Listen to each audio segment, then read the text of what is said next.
YouTube channel and I'm back with one more video. So in our last video we completed exercise 1.1 of chapter number 1 angle and its measurement. So in this particular video we will be solving question number 1 to question number 5 of exercise 1.2 of the same chapter, that is chapter number 1. So without any further ado, let's get started with today's video. So in exercise 1.2, the very first question is, find the length of an arc of a circle which subtends an angle of 108 degree at the center if the radius of the circle is 15 centimeter. So in this particular question, there are few data which are given to us which are very important, which will be useful to us. One is the measure of the angle which is 108 degree and the next is the radius of the circle which is 15 centimeter. Now ये question क्या है, देखो यहाँ पर हम लोग को simply जो लेंथ ऑफ एन आर्क है ना वो यहाँ पर फाइंड करने बोला है ऑफ द सर्कल, और जो वो लेंथ ऑफ द आर्क है ना वो एक एंगल बनाता है कितने डिग्री का, 108 डिग्री का, एंड जो रेडियस है सर्कल का वो 15 सेंटीमीटर है. अभी ये डेटा को हम लोग यूज़ करेंगे हमारे इस वाले फिगर के अंदर. ये सपोज हमारा सेंटर है, ठीक है. तो यहाँ से ये ऐसा हमें, सिंस ये 108 डिग्री है मतलब वो 90 डिग्री से बड़ा है, so it is obviously going to be obtuse angle. तो हम उस हिसाब से यहाँ पर बना रहे हैं, ठीक है. अभी ये होगा हम लोग का टीटा जो कि हमें ऑलरेडी दिया है 108 डिग्री, एंड यहाँ पर ये होगा हमारा रेडियस जो कि है 15 सेंटीमीटर का. तो ये दोनों जो होंगे वो सेम मेजर के होंगे, 15 सेंटीमीटर का.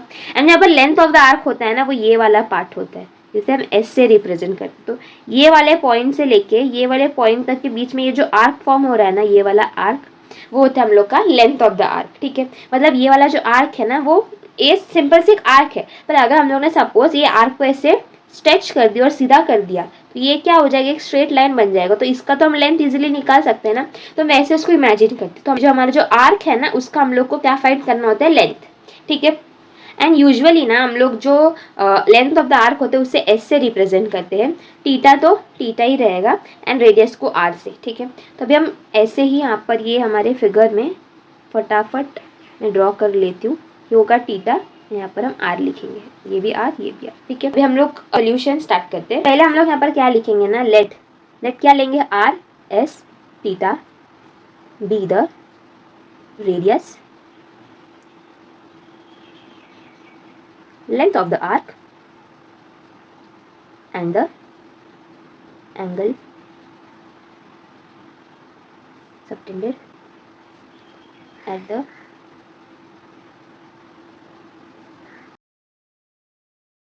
r इज इक्वल्स टू कितना दिया हम लोग को, 15 सेंटीमीटर दिया है. और हम लोग को जो टीटा है ना वो 108 डिग्री दिए, राइट, 108 डिग्री दिए. तो हम लोग डिग्री में नहीं लेंगे हमेशा, ये याद रखो. ये वाला जो क्वेश्चन होता है इन तीनों जो चीज़ें में से आपको हमेशा दो चीज़ दिए हुए होंगे ना, आपको एक फाइंड करने बोला होगा, ठीक है. तो फॉर एग्जांपल अभी इसमें हम लोग को रेडियस एंड टीटा दिया है, length of the arc find करना है. कुछ क्वेश्चन में आपको length of the arc and theta दिया होगा, रेडियस फाइंड करना होगा. या फिर कुछ क्वेश्चन में आपको रेडियस और लेंथ ऑफ द आर्क दिया होगा, आपको टीटा फाइंड करना होगा, ठीक है. एंड हमेशा याद रखो ऐसे वाले क्वेश्चन में टीटा डिग्री के फॉर्म में दिया, हम इसको रेडियन के फॉर्म में कन्वर्ट करेंगे. कैसे कन्वर्ट करना है तो वो हम लोग ने एक्सरसाइज 1.1 में देख लिया था, राइट. तो उसके भी थोड़े कॉन्सेप्ट यहाँ पर हमें यूज में आने वाले, ठीक है. तो जब भी हम लोग को कोई भी एंगल को डिग्री से रेडियन में कन्वर्ट करना होता है, हम क्या करेंगे, सिंपली जस्ट हम लोग वो एंगल का मेजर लिख लेंगे, इंटू हम क्या करेंगे, पाई बाय 180 डिग्री. ये पूरा किस में है, रेडियन में है.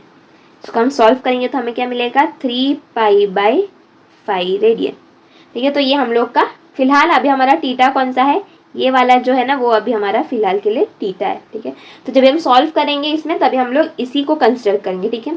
हम ये 108 डिग्री को कंसिडर नहीं करेंगे, ओके. अभी यहाँ पर इसको सॉल्व करने के लिए एक हमारे पास फॉर्मूला है. क्या फॉर्मूला है मैं बता देती हूँ. तो हम लोग लिखेंगे वी नो दैट, ठीक है, we know that S is equals to R theta. ये एक फॉर्मूला है, ये आपको ये ऐसे वाले क्वेश्चन में आपको ये वाला फॉर्मूला ही यूज होने वाला है, that is S is equals to क्या होता है, आर थीटा, ठीक है. अब हम लोग इसमें क्या करेंगे, सिंपली जो वैल्यूज हम लोग ऑलरेडी गिवन है उन्हें सब्स्टिट्यूट कर देंगे, हम लोग को फाइनल आंसर मिल जाएगा. एस को हम वैसे ही रखेंगे. आर हम लोग को कितना दिया है, 15 इंटू 3 पाई बाई 5. 108 कंसिडर नहीं करना, रेडियन वाला कंसिडर करना है. तब हम लोग को एस क्या मिलने वाला है, 9 पाई, ठीक है. और ये होता है हमेशा सेंटीमीटर में, ठीक है। तो ये हुआ हम लोग का फाइनल आंसर। तो इस तरीके से हम लोग ने ये वाला क्वेश्चन जो है इस तरीके से सॉल्व कर दिया, ठीक है। तो ये बहुत ईजी है, इसमें आपको सिंपली क्या वैल्यूज दिए हैं, फॉर्मूला के अंदर आपको सिंपली सब्स्टिट्यूट कर देना, ठीक है। तो now let's solve question number 2। तो क्वेश्चन नंबर 2 में क्या दिया है, the radius of a circle is 9 centimetre, find the length of the arc of this circle which cuts off a chord of length equal to length of radius. तो यहाँ पर देखो ये रेडियस गिवन है, length of the arc find करना है, theta कहाँ है, तो हम लोग को ये वाला थोड़ा सा इंटरेस्टिंग सा क्वेश्चन है। तो यहाँ पर ये जो स्टेटमेंट है ना, कहाँ से देखो, यहाँ से लेके यहाँ तक, इसमें ही हमारा जो मेन क्लू है वो छुपा है। तो अगर हम इस वाले मिस्ट्री को सॉल्व कर दे तो इससे हमें थीटा मिल जाएगा एंड फिर हम easily with the help of formula solve कर पाएंगे। तो यहाँ पर क्या बोला है ना कि ये जो हमारा जो लेंथ ऑफ द आर्क है सर्कल का, वो cuts off a chord of length equal to length of radius. तो यहाँ पर ये जो सर्कल का जो कॉर्ड है ना वो हमारे रेडियस के लेंथ के इक्वल है। इसका मतलब क्या निकलता है कि यहाँ पर सपोज ये हमारा सेंटर ऑफ द सर्कल है ओ, ये ओ से हम लोग यहाँ पर देखो ये दो हमारे क्या है रेडियस है। यहाँ पर क्या दिया, जो हमारा कॉर्ड है वो हमारे रेडियस के बिल्कुल इक्वल है। कॉर्ड क्या होता है, ऐसे हम लोग बनाते हैं, यही कॉर्ड है ना, राइट। तो यहाँ पर कॉर्ड जो होता है वो सेंटर से पास नहीं होता, राइट। तो ये एक डिफरेंस होता है कॉर्ड एंड डायमीटर के बीच में, डायमीटर सेंटर से पास होता है, कॉर्ड सेंटर से पास नहीं होता, ठीक है। तो यहाँ पर देखो ये हम लोग ने कॉर्ड बना दिया। अब यहाँ पर क्या दिया कि हमारा जो कॉर्ड है वो हमारे रेडियस के इक्वल है एंड यहाँ पर इस क्वेश्चन में हमारा रेडियस कितना है, 9 सेंटीमीटर है। देखो ये तो हमारा 9 सेंटीमीटर रहेगा, ये वाला भी 9 सेंटीमीटर रहेगा, जो हमारा ये वाला लाइन है इस वाले क्वेश्चन में ये भी 9 सेंटीमीटर रहेगा। क्यों, क्योंकि हमारा कॉर्ड रेडियस के इक्वल है, रेडियस 9 सेंटीमीटर है, इसका मतलब हमारा कॉर्ड भी कितना होगा, 9 सेंटीमीटर होगा, ठीक है। तो ये वाले एक डायग्राम को देख के आपको कुछ याद आ रहा होगा, कुछ फेमिलियर लग रहा है, राइट। देखो ये हमारा कुछ ऐसे एक ट्रायंगल फॉर्म हुआ है, इस ट्रायंगल में हमारे तीनों साइड्स इक्वल लेंथ के हैं, ठीक है।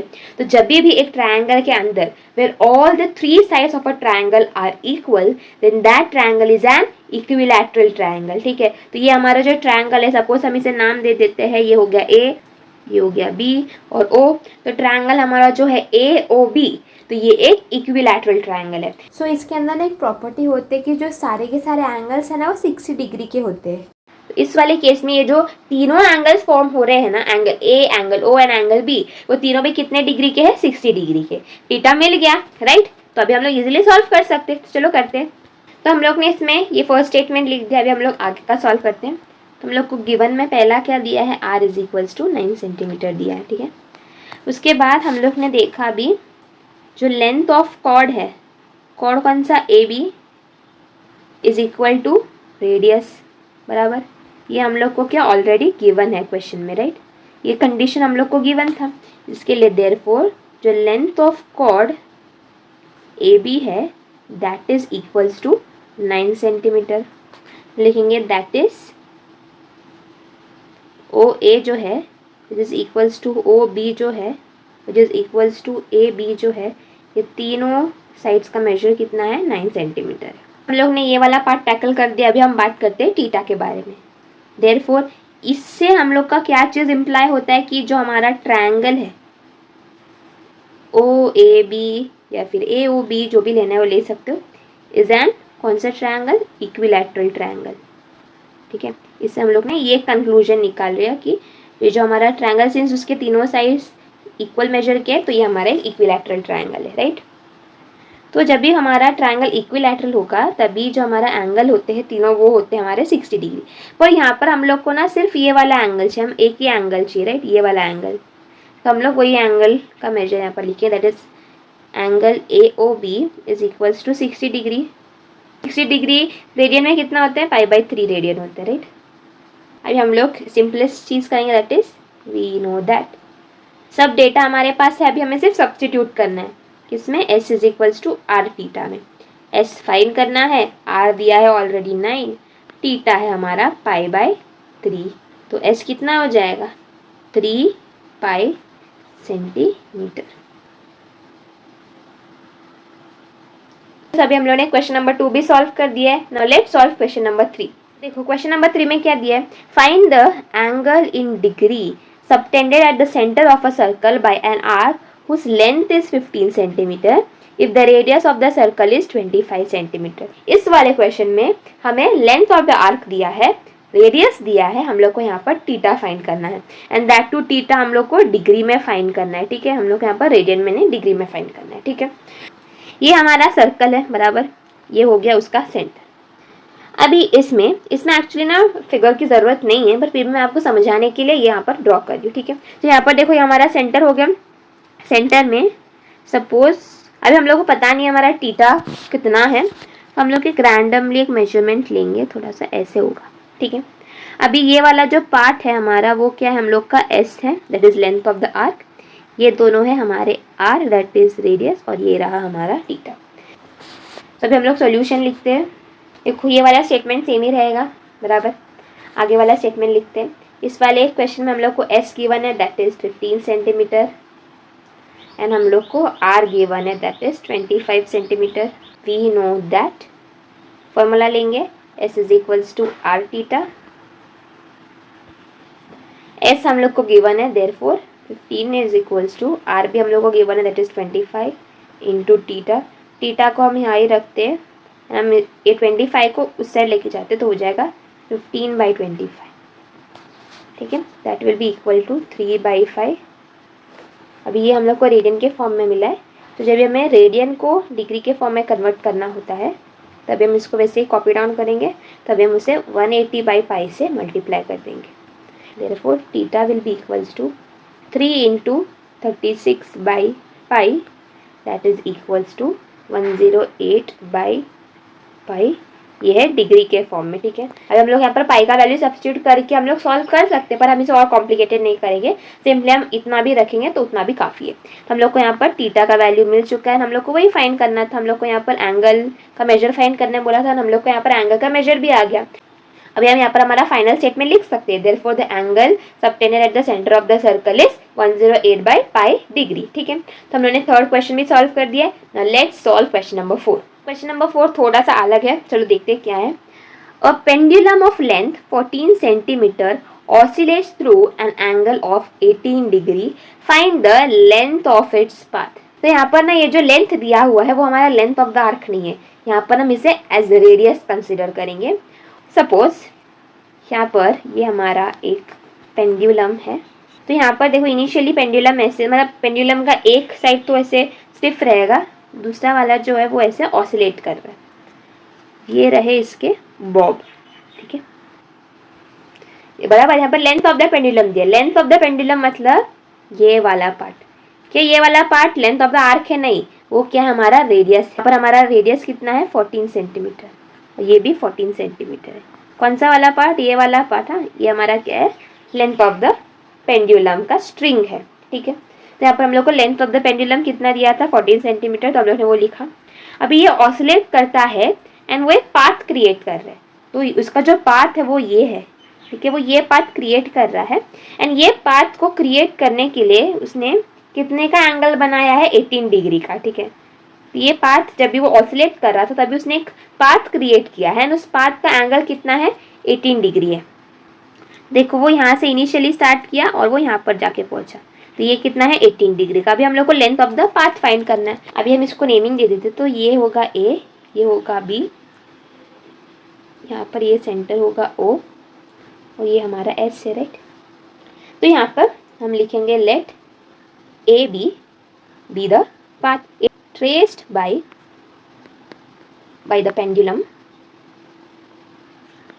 when it oscillates through an angle of 18 degree. ये हम लोगों ने बेसिक डेटा लिख दिया। अभी हम लिखेंगे आर दिया है हम लोग को, दैट इज 14 सेंटीमीटर। टीटा भी दिया है, दैट इज 18 डिग्री। डिग्री के फॉर्म में तो हम इसको रेडियन के फॉर्म में कन्वर्ट करेंगे, तो हम इसे 5/180 से मल्टीप्लाई कर देंगे, हमें मिलेगा 5/10 रेडियन। मेन चीज़ें हम लोगों ने लिख लिया। अभी हम क्या लिखेंगे, लेट लेंथ ऑफ आर्क जो ए बी है, that is the length of the जो पाथ है, वो हम इक्वल ले लेंगे एस के। वी नो दैट, फॉर्मूला डालेंगे, S is equals to R theta. Therefore S का वैल्यू पता नहीं है, फाइंड करना है। आर कितना दिया है, 14 दिया है। थीटा कितना है, π/10। Therefore S will be equal to 14/10 ले लेते हैं, ठीक है। अभी हम लोग पाई को ऐसे अलग से ले रहे हैं, ठीक है। इंस्टेड ऑफ टेकिंग पाई, यहाँ पर हम लोग को यहाँ पर एक बराबर मेजरमेंट चाहिए, राइट, क्योंकि यहाँ पर ये हमारा सादा वाला क्वेश्चन नहीं है। यहाँ पर हम लोग को लेंथ ऑफ द जो पाथ है टू बी स्पेसिफिक हमें यहाँ पर बताना है। ये बात हमेशा याद रखो, पाई का वैल्यू तभी ही लेना है जब भी वो पाई का वैल्यू जो है वो डिविजिबल हो। डिविजिबल नहीं है तो आपको ऐसे उसे कॉम्प्लिकेटेड नहीं बनाना। देखो क्वेश्चन नंबर 3 में हम लोगों ने 108/पाई दिया। अब यहाँ पर 108 को अगर आप पाई से डिवाइड करने चाहोगे ना तो वो बहुत कॉम्प्लिकेटेड हो जाएगा। पर वहीं पे अगर आप यहाँ पर देखोगे, अगर हम लोगों ने इंस्टेड ऑफ पाई 22/7 लिया तो यहाँ पर ना ये कैंसिल आउट बहुत सारी चीज़ें हो रहे हैं एंड ये सॉल्व बहुत इजीली हो जाएगा। तो इसके लिए हम लोग यहाँ पर पाई का वैल्यू सब्स्टिट्यूट कर रहे हैं। अगर वहाँ पर उससे कुछ भी चीज़ कैंसिल आउट नहीं हो रहा है या फिर वो प्रॉपरली डिविजिबल नहीं है तो उसको आपको पाई का वैल्यू सब्स्टिट्यूट नहीं करना है, पाई को वैसे का वैसे ही छोड़ देना है। तो जब हम इसको सॉल्व करेंगे तभी हमें आंसर क्या मिलेगा, तभी हमें मिलेगा, एक तो देखो हम लोग 44/10 मिलेगा, ठीक है। तो आप इसको भी ऐसे रख के 4.4 डायरेक्ट लिख सकते हो या फिर आप यहाँ पर 22/5 लेके भी कर सकते हो। तो अगर आप 22/5 लोगे ना तो आपको 5 से 22 को डिवाइड करना पड़ेगा। सिंपली हमें यहाँ पर क्या मिला है, 44/10 मिला है, राइट। तो 44/10 में जो 10 है तो 1 पॉइंट पीछे जाएगा, सो हो जाएगा 4.4 सेंटीमीटर। ये सिंपल है, ठीक है। वरना अगर आप 22 को कंसिडर करोगे तो आपको मतलब उसको 5 से डिवाइड करना पड़ेगा, थोड़ा सा टीडियस प्रोसेस हो जाएगा, ठीक है। तो ये हम लोग ने क्वेश्चन नंबर 4 भी सॉल्व कर दिया है। Now let's move on to question number 5। देखो क्वेश्चन नंबर 5 में क्या लिखा है, 2 arcs of the same length subtend angles of 60 degree and 75 degree at the centers of two circles. What is the ratio of radii of two circles? तो देखो radius singular के लिए हम रेडियस यूज करते हैं, प्लूरल के लिए हम रेडाई यूज करते हैं, ठीक है। तो हमारे पास जो लेंथ ऑफ द आर्क है ना दो सर्कल्स के वो इक्वल है। यहाँ पर क्या दिया है ना, जो हमारे दोनों सर्कल्स के जो एस है that is length of the arc जो है वो एक दूसरे को क्या है, इक्वल है। यहाँ पर हम लोग को टीटा का वैल्यू भी दिया है, एक है 60 डिग्री का और दूसरा है 75 डिग्री का, ठीक है। सिंपली हम लोग को यहाँ पर क्या फाइंड करना है, ratio of the radius of two circle. तो हम लोग को क्या करना पड़ेगा, दोनों सर्कल्स का रेडियस निकालना पड़ेगा, उनका हमें रेशियो फाइंड करना पड़ेगा, ठीक है। पहले हम रेडियस निकालते फिर हम उसका रेशियो फाइंड कर पाएंगे ना। तो चलो सॉल्व करना स्टार्ट करते हैं। लेट क्या लेंगे हम लोग, R1 S1 θ1 be the radius, length of the arc and the angle subtended at the center of the circle for first circle. Same way में हम लोग क्या लिखेंगे, late R2 S2 θ2 be the radius, length of the arc and the angle subtended at the center of the circle for कौन सा circle, second circle, ठीक है। Early question में मेंशन है, राइट, कि हम लोग का जो दोनों सर्कल्स का जो लेंथ ऑफ द आर्क है वो क्या है, इक्वल है। तो हम यहाँ पर डायरेक्टली लिख सकते हैं, right, S1 is equals to S2, it is already given to us, बराबर। अभी हम इसको इक्वेशन नंबर 1 कंसिडर कर देंगे क्योंकि ये हमें आगे काम आने वाला है।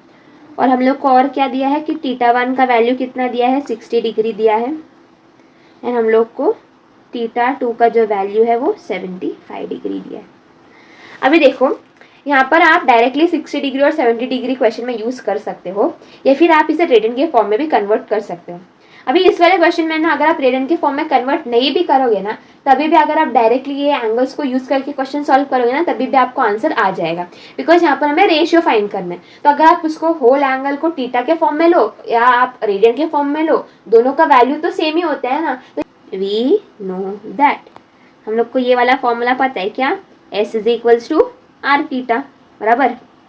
अभी यहाँ पर हमारे पास सिर्फ एक ही S, एक R और एक थीटा नहीं, हमारे पास यहाँ पर 2 S है, 2 R है और 2 थीटास है। तो हम लोग क्या लिखेंगे, S1 is equals to R1 θ1 and S2 is equals to R2 θ2, ठीक है।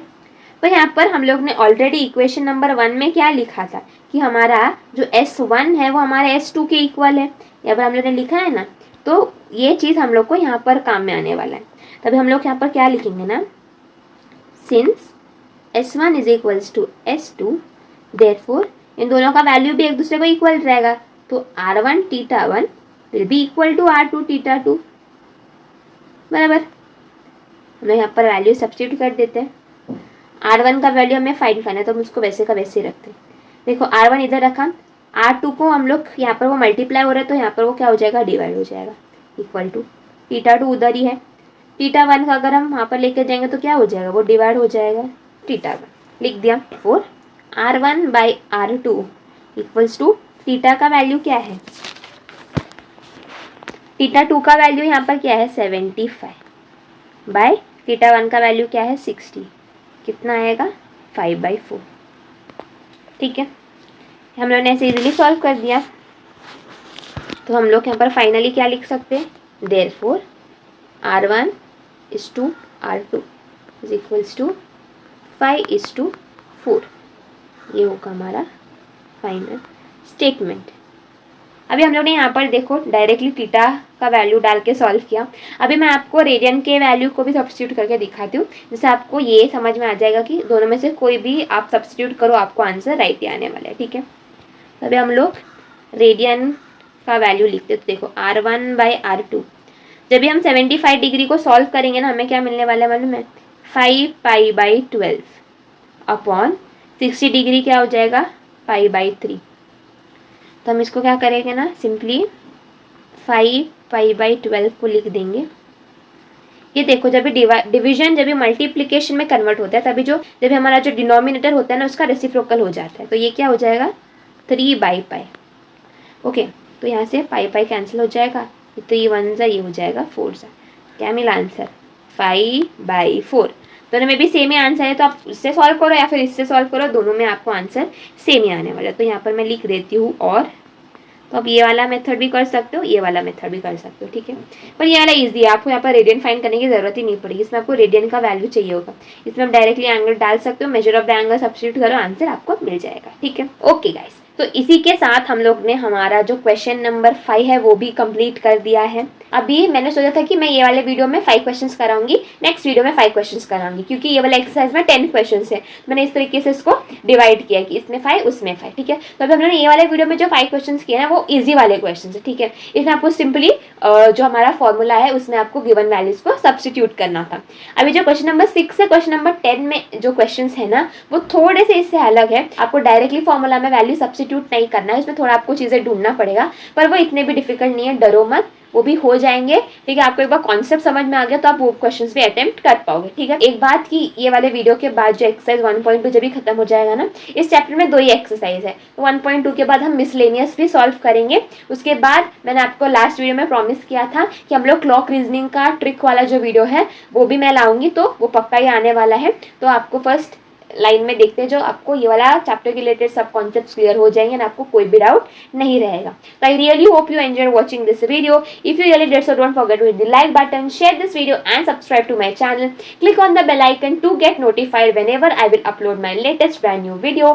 And until then, stay happy, stay safe and keep learning. Bye.